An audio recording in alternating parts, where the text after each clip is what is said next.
తనపై తన భర్త అనిల్పై ఆధారాలు లేని ఆరోపణలు చేశారంటూ నోటీసులో తెలిపారు. వారం రోజుల్లో తనకు బహిరంగ క్షమాపణ చెప్పాలని కవిత డిమాండ్ చేశారు. ఈ విషయం తెలంగాణ రాష్ట్ర రాజకీయాల్లో చర్చనీయాంశంగా మారింది. మీరు ఊరికే తమాషాలు చేసి నాతో పెట్టుకుంటే మాత్రం మామూలు చిట్టా లేదు నా దగ్గర. ఇవాళ నేను ఫస్ట్ టీ న్యూస్కి లీగల్ నోటీస్ పంపిస్తా ఉన్నా.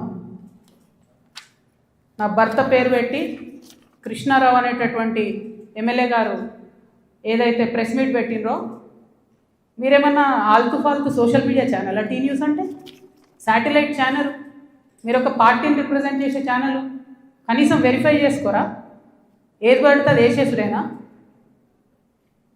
వేరే వాళ్ళది వేస్తే వాళ్ళు ఊరుకున్నారేమో, నేను ఊరుకునేదాన్ని కాదు, ముందే చెప్తున్నాను. టీ న్యూస్కి లీగల్ నోటీస్ ఇస్తున్నాం. 1 వీక్లో పబ్లిక్ అపాలజీ చెప్పాలి బిడ్డ, పబ్లిక్ అపాలజీ. కోర్టుకి ఈడుస్తాం ఏమనుకుంటున్నారు?